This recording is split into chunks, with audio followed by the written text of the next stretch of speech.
asasi manusia adalah hak dasar yang dimiliki setiap orang sejak lahir.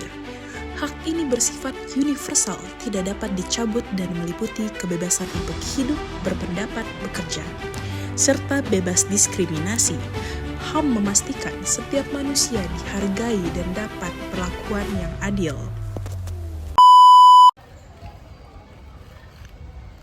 Kita lihat nggak sih video ini? Apa sih maksud dari video ini? Aku masih kurang paham sih. Itu dokumenter tragedi Trisakti. Benar. Tragedi Trisakti ini jadi titik balik terpenting bagi bangsa Indonesia. Betul, apalagi waktu tahun 1997, tahun akhir dan awalnya 1998, di situ nilai rupiah jatuh drastis dan banyak perusahaan yang bangkrut. Terus tuh banyak karyawan juga yang di PHK. Oh, aku ingat. Ini pasti bersangkutan kan sama acara kamisan yang biasa diselenggarakan itu?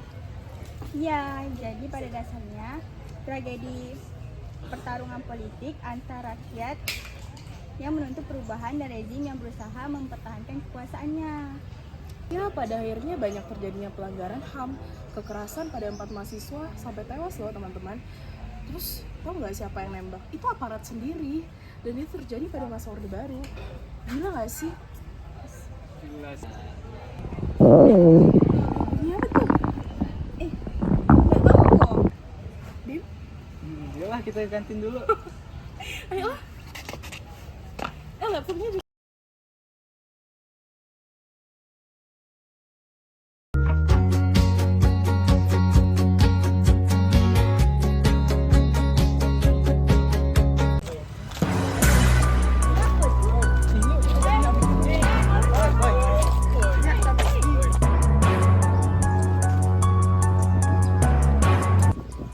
Kalian tahu nggak sih kebebasan kita itu diatur?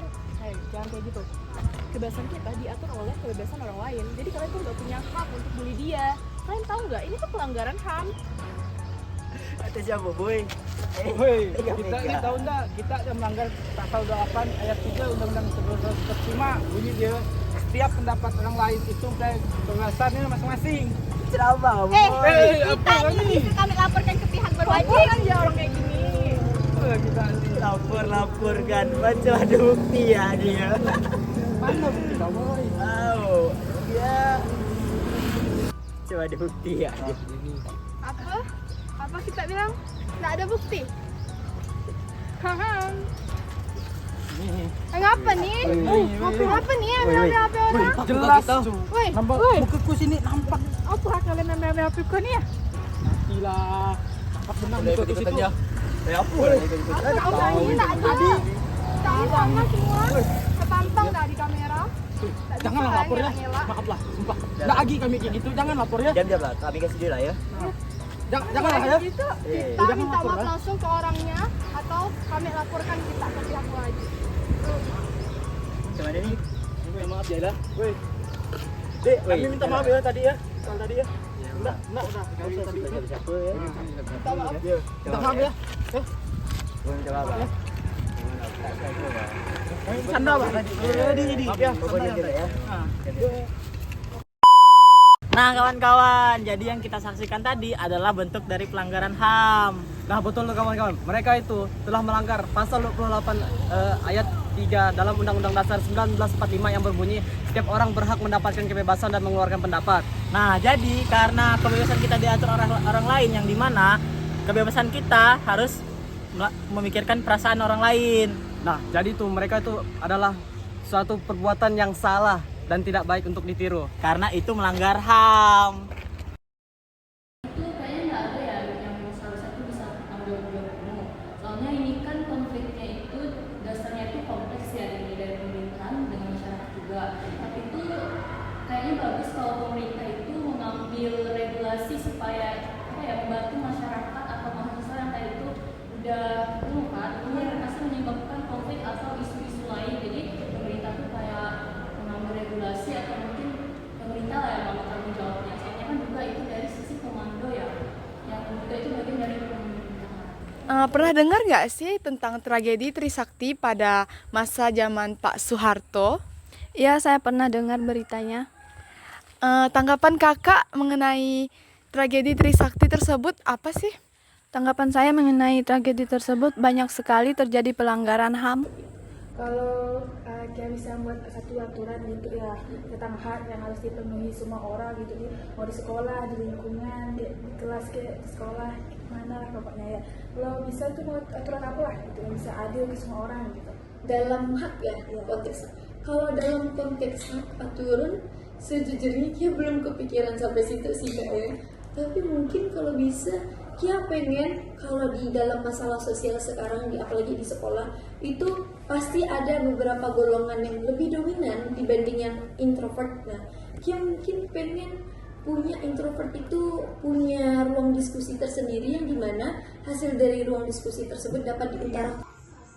Menurut Bapak nih Pak, apa sih pentingnya pemahaman tentang HAM bagi masyarakat lingkungan ini?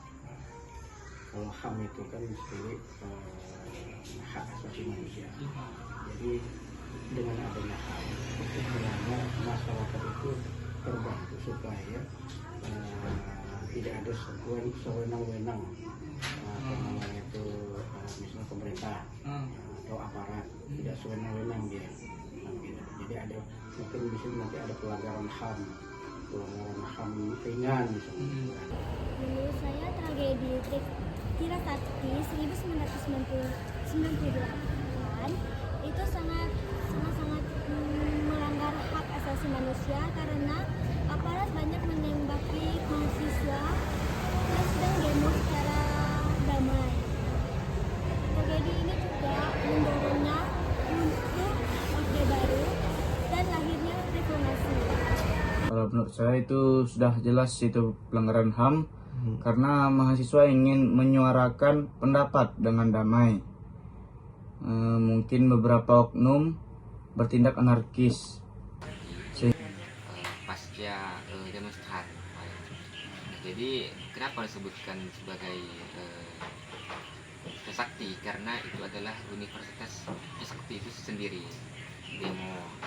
Setelah itu 4 mahasiswa dinyatakan meninggal dunia akibat sifat agresif dari aparat kepolisian dan militer dan lain-lain. Nah jadi 4 orang kemarin tuh ada yang meninggal dan sisanya itu ada yang luka-luka. Nah jadi sifat inilah yang menurut saya Indonesia ini demonstrannya masih kurang. Pada intinya ada 2 hal yang kita telusuri tentang pertama penembakan dan juga agenda demokrasi ya. Demokrasi ini pada awal mulanya 1994 mahasiswa sudah dibebaskan untuk menyuarakan hak-hak kebebasan, yaitu memang yang menjadi kontroversi bagi masyarakat. Terkait penembakan ini sebenarnya kita lihat situasi lagi, bagaimana situasi terjadi. Apakah demonstrasi ini secara tanda petik ugal-ugalan atau memang melanggar konstitusi undang-undang kan? Ya. Kalau memang hal itu melanggar konstitusi undang-undang, maka terjadilah.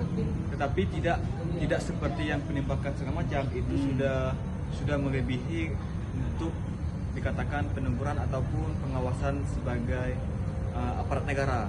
Pada sesungguhnya peran aparat negara sebagai penengah dalam kasus ataupun fenomena terjadinya demokrasi itu tersebut, begitu demikian. Ya. Jadi terima kasih ya Bang. Ya. Diaturi, tidak perlu ditaati aturannya. Tapi kalau misalnya dia punya kebijakan yang baik, itu akan lebih baik untuk ditaati sebagai bawahan. Apa ya, bawahan tuh kayaknya jahat banget. Sebagai karyawan biasa. Berarti Ibu ini kayak bikin peraturan tuh, oh kita semua harus fokus ke satu cabang ini. Iya. Oke, tidak boleh berontak kecuali ada kesalahan. Betul. Kesalahan fatal dari pemimpin, dari atasan. Nah, benar. Politik di Indonesia ya. Iya. Di Indonesia ini sebenarnya lumayan bagus. Dari sisi partai juga kita diberikan wewenang, setiap masyarakat diberikan kebebasan juga untuk beraspirasi. Seperti itulah kurang lebih. Menggunakan kekerasan dan senjata hal lain baik sebagainya. Terus terhadap mahasiswa ini kan mau berdemo secara damai ini, tetapi pihak aparat itu menggunakan kekerasan dengan senjata. Mahasiswa kan mau berdemo secara damai, hak hidup dan hak berekspresinya terhadap yang mau didemokannya, dan hak berkumpul pun dilanggar. Dan sementara negara gagal memberikan pertanggungjawaban untuk hukum yang jelas.